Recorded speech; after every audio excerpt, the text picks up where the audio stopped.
नमस्कार, मैं दीपक राय काशी टाइम्स के हेल्थ सेगमेंट प्रोग्राम में आप सभी दर्शकों का स्वागत करता हूं।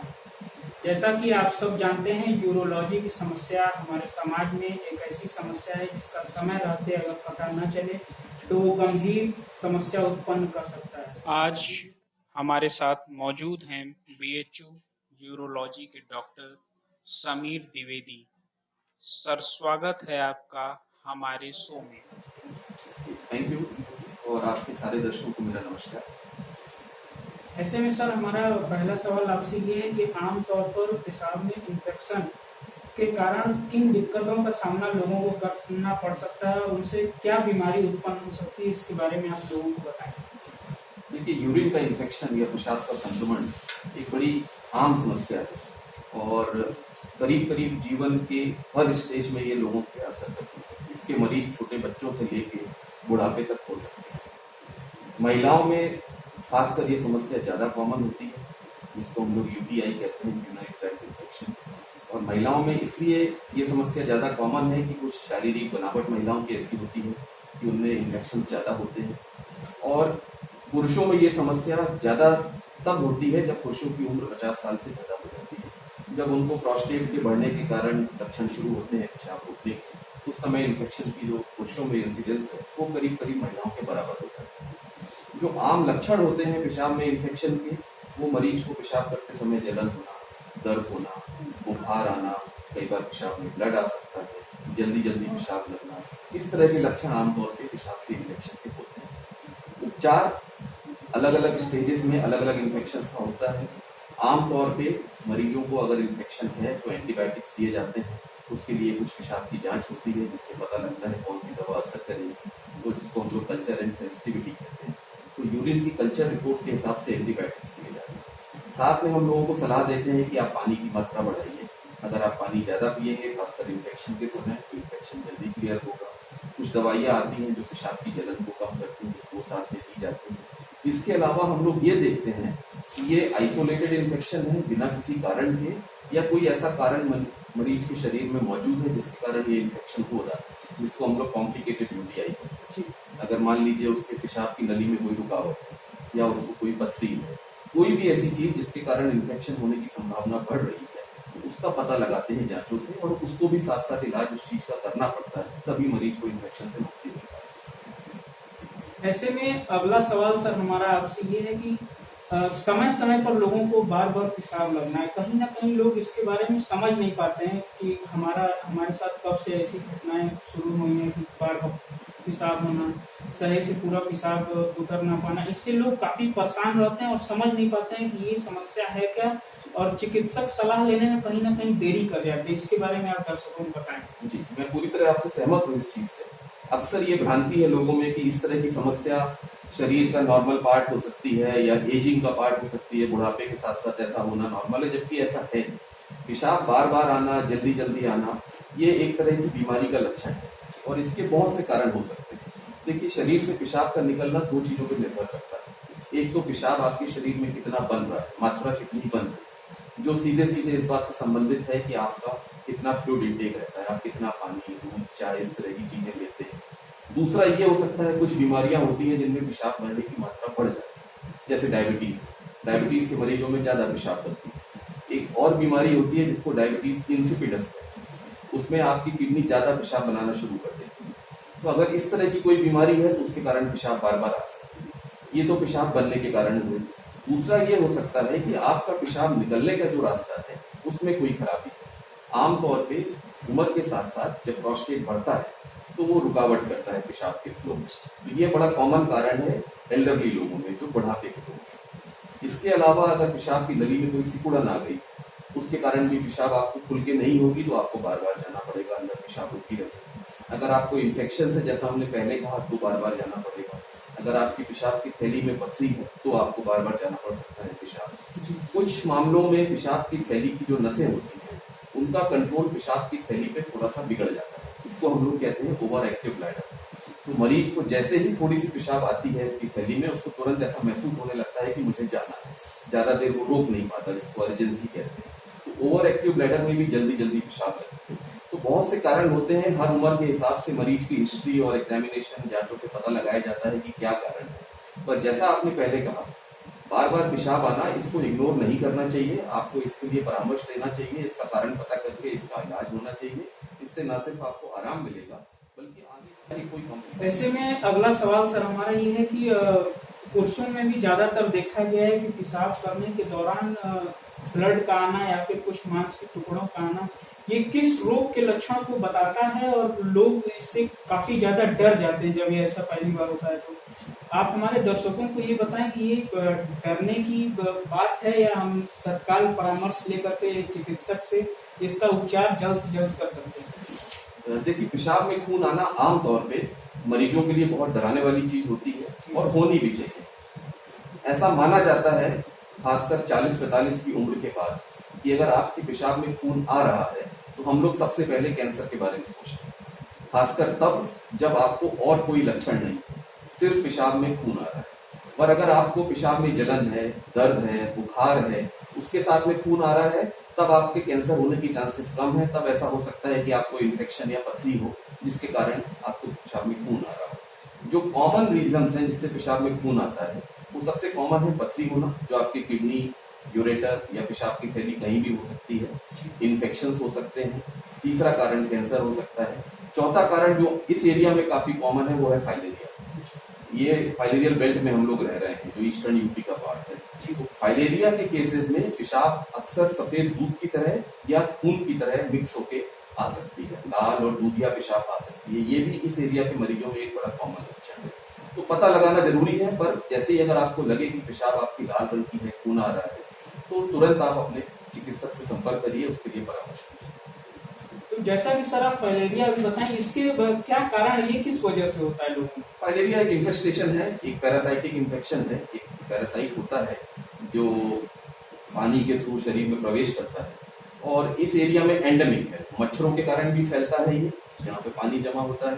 तो फाइलेरिया की कई स्पीशीज होती हैं, शरीर के बहुत से अंगों पे असर डालता है ये, पर खासकर जो जेनाइटरी यूरिनरी सिस्टम है, जो यूरोलॉजी वाला पार्ट है, उसमें इसका असर पर्टिकुलरली देखने को मिलता है। ऐसे में अगला सवाल सर हमारा आपसे ये है कि यूरेथ्रल स्फीकर, ये एक क्या बीमारी है, किस तरह की, इसके बारे में आप हमारे दर्शकों को बताएं। जी, देखिए, यूरेथ्रल स्ट्रिक्चर का मतलब है कि आपकी यूरेथ्रा में स्ट्रिक्चर हो गया है। यूरेथ्रा वो नली है जो पेशाब की थैली से पेशाब शरीर के बाहर ले जाती है, उसको हम लोग उस ट्यूब को यूरेथ्रा कहते हैं। स्ट्रिक्चर का मतलब होता है सिकुड़ जाना। तो अगर आपकी वो पेशाब की नली सिकुड़ गई तो वो रुकावट करती है, जिसके कारण पेशाब खुद के शरीर से बाहर नहीं जा पाती। इस सिकुड़न के कारण आपकी थैली को ज्यादा जोर लगाना पड़ता है पेशाब बाहर फेंकने के लिए। और अगर ये ठीक नहीं किया गया, अगर लंबे समय तक आपकी थैली पे लोड पड़ता रहा, तो धीरे धीरे थैली में बदलाव आना शुरू हो जाते हैं। और अगर आपने कुछ नहीं किया तो धीरे धीरे ये थैली का प्रेशर ऊपर किडनी में ट्रांसमिट होने लगता है, तो अल्टीमेटली आपकी किडनीज डैमेज हो सकती है। तो किसी भी कारण से पेशाब की नली में आई हुई सिकुड़न को यूरेथ्रल स्ट्रिक्चर कहते हैं। जो कारण कॉमन है जिनमें स्ट्रिक्चर होता है, सबसे कॉमन है चोट लगना। किसी का एक्सीडेंट हो गया, पेशाब की नली से ब्लड आया और वहां से जहाँ पे पेशाब की नली में चोट लगी, जब वो घाव भरा तो वो सिकुड़ गया। दूसरा कारण है इन्फेक्शन। जब इन्फेक्शन हुआ पेशाब की नली में, आवाज आया, उसके बाद जब वो इन्फेक्शन ठीक हुआ तो वहां पे फाइब्रोसिस हो गया, घाव सिकुड़ गया। तीसरा कारण है कोई किसी तरह का आपकी पेशाब की नली में, मान लीजिए कोई ट्यूब डाली गई है, कैथेटर डाला गया है, या कोई ऑपरेशन हुआ है, उसको हम लोग आइट्रोजेनिक इंजरी कहते हैं। किसी इलाज के कारण आपकी पेशाब की नली में सिकुड़न आना, या दूरबीन की जांच की गई है पेशाब की नली से, तो ये कॉमन कारण है जिसके कारण यूरेथ्रा में नैरोइंग हो सकती है, सिकुड़न आ सकती है। इसका तत्काल उपचार संभव है या इसमें समय लगता है? देखिए, ये निर्भर करता है कि किस कारण से हुआ है। अगर किसी का एक्सीडेंट हुआ है और वो इमरजेंसी में ट्रॉमा सेंटर में लाया गया है मरीज, और उसकी पेशाब की नली से ब्लड आ रहा है, पेशाब वो नहीं कर पा रहा है, तो उस समय उसका इलाज करने की बजाय प्रायोरिटी ये रहती है कि जो बाकी इस पे चोटियां आई हैं उनका इलाज किया जाए, जिससे उसकी जान को खतरा है। तो ऐसे मरीजों में हम लोग फिलहाल पेट के रास्ते से एक छोटी ट्यूब सीधे पेशाब की थैली में डाल देते हैं, जिसको सुप्राप्यूबिक सिस्टोस्टोमी SPC कहते हैं। और जब मरीज की हालत सुधर जाती है, स्टेबलाइज हो जाता है, तब हम लोग सिकुड़न का इलाज करते हैं। पर अगर कोई मरीज ऐसी सिकुड़न लेके आया है कि उसको कई महीनों से शिकायत है, पेशाब की नली सिकुड़ी हुई है, तो उसका इलाज तुरंत किया जा सकता है। जैसा कि अगला सवाल आपसे हमारा ये है सर कि जैसा कि देखा जाता है आमतौर पर पुरुषों में जब 50 के बाद प्रोस्टेट की समस्या उत्पन्न हो जाती है, तो ये प्रोस्टेट क्या है, लोगों को जरा सा आप विस्तार से बताइए, और इसका इलाज कहाँ तक संभव है। लोगों में ये भी भ्रांति है कि प्रोस्टेट का जो ऑपरेशन आज के डेट में कराया जा रहा है उससे कहीं ना कहीं प्रोस्टेट सही भी नहीं होता, ऐसा भी लोग मानते हैं। इसके बारे में आप विस्तार से जरा जानकारी जी, अच्छा प्रश्न आपने पूछा। देखिए, प्रोस्टेट एक ग्रंथि है, एक ग्लैंड है जो पुरुषों के शरीर में पाया जाता है, महिलाओं में नहीं होता है। और ये जो प्रोस्टेट का ग्लैंड है, ये जो यूरेथ्रा होती है, जिस ट्यूब की हम लोग बात कर रहे थे, जो पेशाब की नली बाहर ले जाती है पेशाब को, ये इस ट्यूब को चारों तरफ से सराउंड करता है। ये नली इसके अंदर से निकलती है। जैसे जैसे मनुष्य की, पुरुषों की एज बढ़ती है, ये प्रोस्टेट साइज में बढ़ता है। ये नॉर्मल एजिंग का पार्ट है। जैसे महिलाओं में हार्मोनल चेंजेस होते हैं उम्र के साथ साथ, वैसे ही पुरुषों में भी चेंजेस होते हैं। उसके कारण ये प्रोस्टेट साइज में बढ़ने लगता है। जब ये साइज में बढ़ता है तो ये उस नली को दबाता है, यूरेथ्रा को, जो ट्यूब इसके अंदर से जा रही है, और उस दबाव के कारण पेशाब की जो मात्रा है, धार है, वो कम होने लगती है। यहाँ से सारी समस्या की शुरुआत होती है। और इसके कारण धीरे धीरे पेशाब थैली में रुकने लगती है, पूरी थैली खाली नहीं हो पाती, मरीज को बार बार पेशाब लगती है, रुकी हुई पेशाब में इन्फेक्शन हो सकता है, पथरी बन सकती है, मरीज को कई बार पेशाब के लिए रात में उठना पड़ सकता है। तो इस तरह की समस्याएं प्रोस्टेट के कारण होती है, जो उम्र के साथ साथ। दूसरी जो प्रॉब्लम है प्रोस्टेट की, वो है प्रोस्टेट कैंसर। ये पुरुषों में दूसरा सबसे कॉमन कैंसर है प्रोस्टेट कैंसर पूरी दुनिया में। छोटा सा प्रोस्टेट का नॉर्मल साइज एक अखरोट के बराबर होता है, 15 ग्राम के आसपास उसका साइज होता है। उम्र के साथ साथ बढ़ते बढ़ते ये 40, 50, 60 ग्राम तक पहुंच सकता है। पर इतना छोटे से ग्लैंड का कैंसर पुरुषों में सेकेंड मोस्ट कॉमन है, और छठा most common cause of death है पुरुषों में पूरी दुनिया में। तो इसलिए प्रोस्टेट कैंसर की इंपॉर्टेंस आजकल बहुत बढ़ गई है। दूसरी बात यह है कि प्रोस्टेट कैंसर के ऐसे कोई लक्षण नहीं है जो नॉर्मल प्रोस्टेट के बढ़ने से अलग। प्रोस्टेट कैंसर में भी मरीज को पेशाब करने में दिक्कत होती है, तो बहुत से लोग इस चीज को इग्नोर कर देते हैं कि उम्र के साथ साथ जो पेशाब की दिक्कत हो रही है उसके कारण है, उसका इलाज नहीं कराते, उसके लिए परामर्श नहीं लेते। प्रोस्टेट कैंसर अंदर ही अंदर बढ़ता चला जाता है। जब तक वो आते हैं तब तक काफी देर हो चुकी होती है।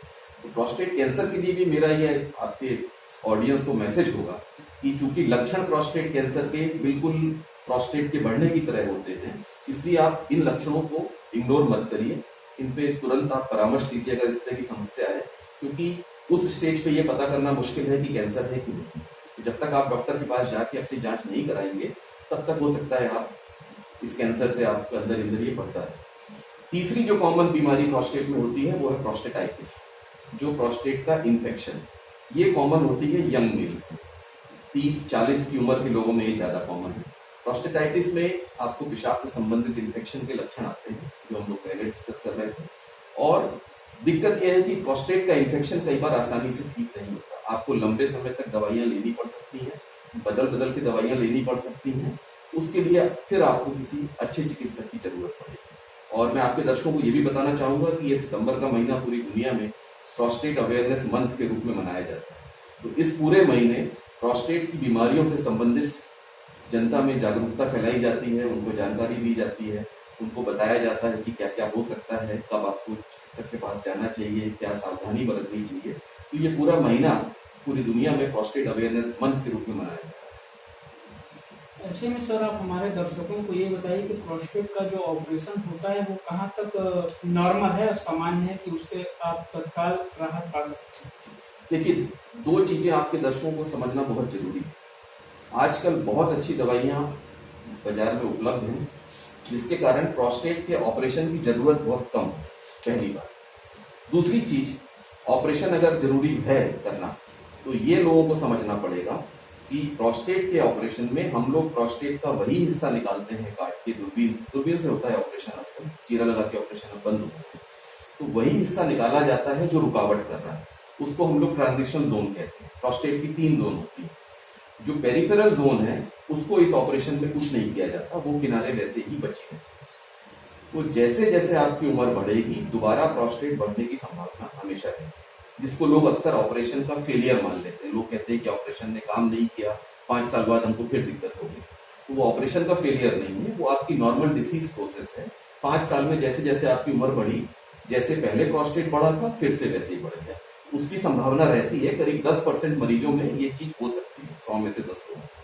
पर 90% लोगों में प्रोस्टेट का ऑपरेशन दूरबीन से बहुत सक्सेसफुल रहता है। लोग आराम से दूसरे तीसरे दिन अपने घर जा सकते हैं और उसके बाद उनको दिक्कत नहीं होनी चाहिए। किसी भी ऑपरेशन के साथ रिस्क तो रहती हैं, छोटे मोटे कॉम्प्लिकेशंस होते ही हैं, पर वो पार्ट ऑफ द लाइफ है, उसको आपको उस चीज को एक्सेप्ट करना पड़ेगा, उसको मानना पड़ेगा।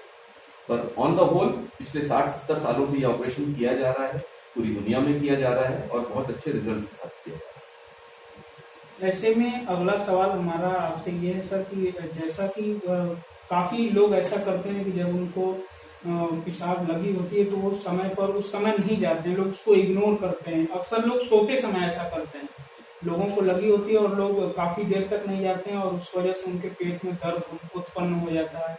तो आप लोगों को बताइए कि पेशाब रोकना कितना घातक हो सकता है मानव के शरीर में, इस पे आप विस्तार से।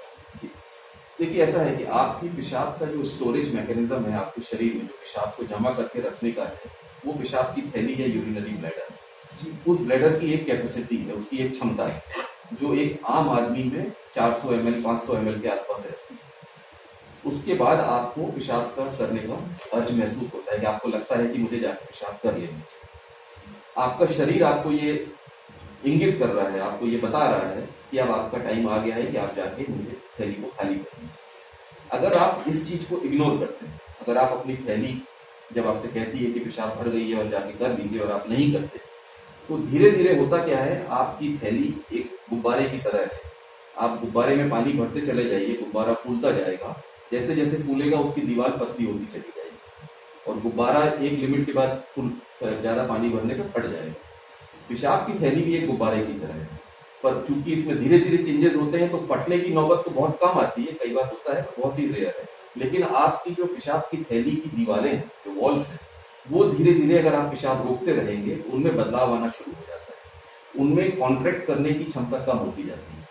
आपके शरीर से पेशाब निकालने के लिए आपकी पेशाब की थैली के अंदर कॉन्ट्रैक्ट करके पेशाब को बाहर फेंकने की क्षमता होनी चाहिए। अगर आपकी थैली कमजोर होती जा रही है तो वो क्षमता खत्म होती जाएगी। तो होगा क्या, धीरे धीरे ऐसा होगा कि आपकी पेशाब की थैली जोर लगाएगी, कुछ पेशाब बाहर निकल जाएगा, कुछ अंदर रुक जाएगा। जो ये पीछे पेशाब रुकता है, रेसिडुअल वॉल्यूम जिसको कहते हैं, ये समस्या को और बढ़ा देता है। पहले ही थैली कमजोर है, फिर खाली नहीं हो रही है, पूरे समय पेशाब भरा हुआ है और कमजोर होती जाएगी, एक विशियस साइकिल बन जाती है, वही चीज बार बार होती जाती है। इसका रिजल्ट क्या होता है, जब आपकी थैली में पेशाब भरी रहती है, थैली का प्रेशर ज्यादा रहता है, तो ऊपर किडनी से जो पेशाब थैली में आनी चाहिए वो नहीं आ पाती ठीक से, क्योंकि नीचे का प्रेशर ज्यादा है, ऊपर प्रेशर कम है, तो ऊपर पेशाब जमा रह जाती है किडनी और यूरेटर में। तो धीरे धीरे आपकी नलियों में सूजन आने लगती है, आपकी किडनी में सूजन आने लगती है, जिसको हम लोग हाइड्रोनेफ्रोसिस कहते हैं। अगर फिर भी आपने कुछ नहीं किया तो आपकी किडनी डैमेज हो सकती है, जो डैमेज परमानेंट हो सकता है, डैमेज किडनी का कोई ट्रीटमेंट नहीं है। तो ये सबसे खतरनाक सिनेरियो हो सकता है अगर आप पेशाब की थैली को भरा रहने दें, टाइम पे पेशाब ना करें, उसे खाली ना करें। मैं खास तौर से ये मैसेज उन लोगों को देना चाहूंगा जिनको ये लगता है कि हम पब्लिक प्लेस में जाके बाथरूम करेंगे, खासकर महिलाएं पब्लिक टॉयलेट यूज करेंगे तो हमें इन्फेक्शन हो जाएगा, इसलिए वो 8-8 घंटे 10-10 घंटे कई बार यूरिन रोक के रखती है, जो कि ज्यादा डेंजरस हो सकता है इन्फेक्शन से। तो आपको टाइमली अपना ब्लैडर खाली करना है। आपके शरीर में इस तरह के मैकेनिज्म प्रकृति में दिए हैं, नेचर ने दिए हैं, जो आपको खुद ही बताते हैं कि कब शरीर को क्या करना है, तो आपको उसको फॉलो करना चाहिए। कभी कभार वंस इन अ वाइल हो सकता है कि आप 7-8 घंटे 10 घंटे रोकना पड़ जाए, पर आपको इसको एज अ हैबिट नहीं बनाना चाहिए।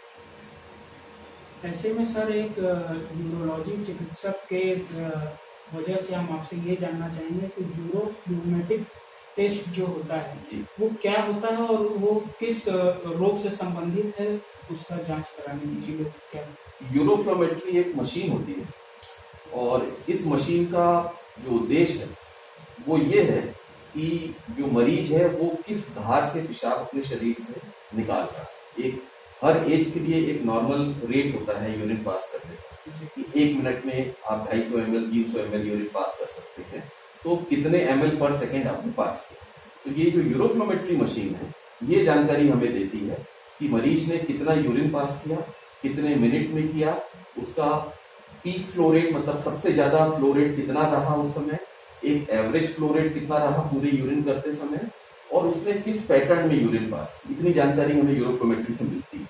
इसका इंपॉर्टेंस क्या है?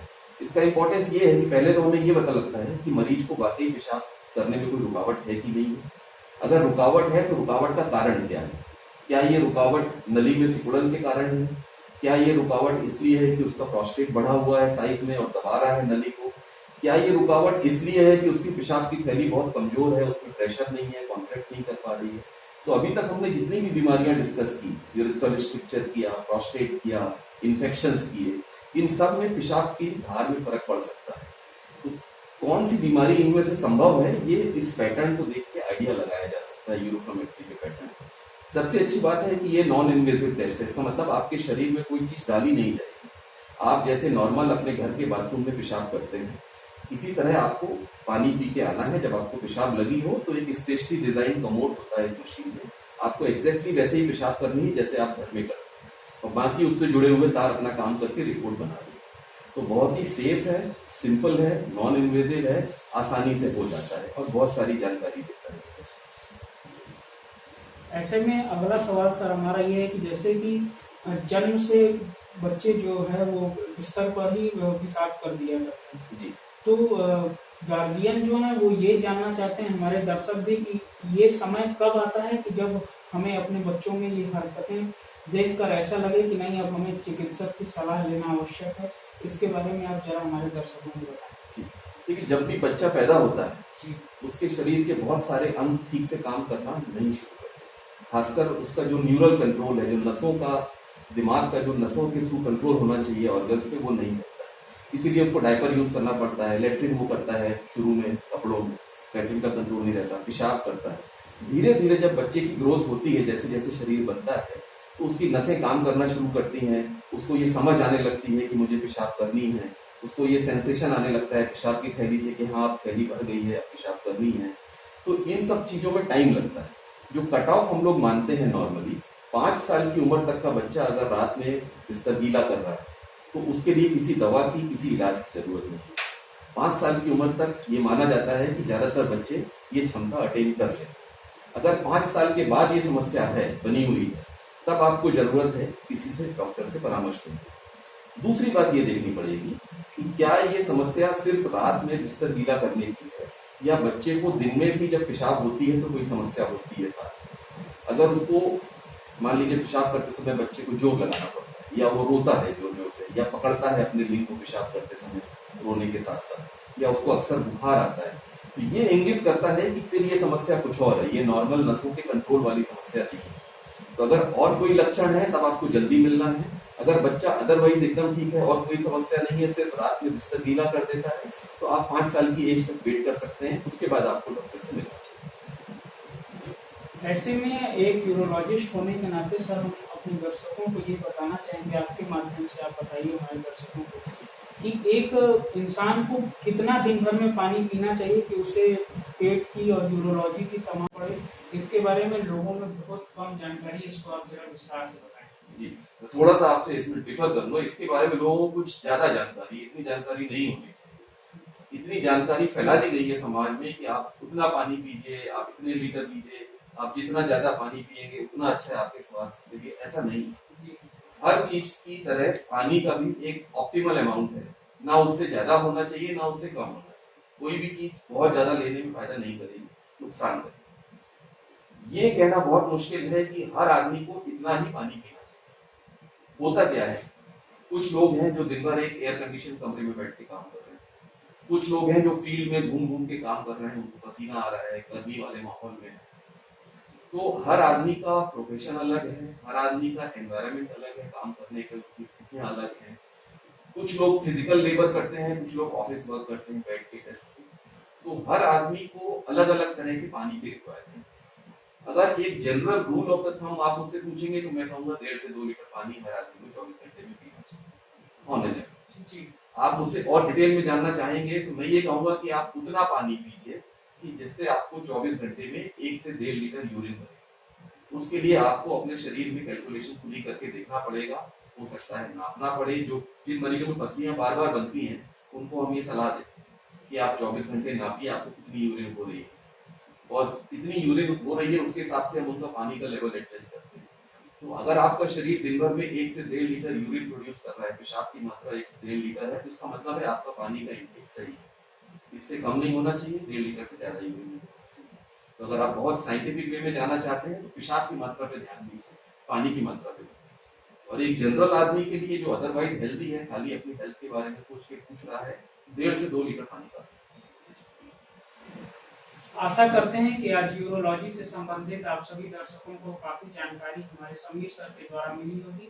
सर, आपको बहुत बहुत धन्यवाद हमारे दर्शकों के साथ जुड़ने के लिए और इतनी विशेष जानकारी उन तक पहुंचाने के लिए। मुझे ये मौका देने के लिए बहुत बहुत धन्यवाद, आपका शुक्रिया। ये बहुत अच्छा काम आप कर रहे हैं जनता में जागरूकता फैलाने का, एंड मुझे उम्मीद है कि जनता इसको सुन के कुछ फायदा लोगों को मिला। Thank you. मैं आप सभी दर्शकों से ये दरखास्त करूंगा कि आप काशी टाइम्स को लाइक करें, शेयर करें और सब्सक्राइब करें। हम आप तक इसी तरह हर हफ्ते प्रयास करेंगे कि नई नई जानकारियां आप तक पहुंचाएं। बहुत बहुत धन्यवाद।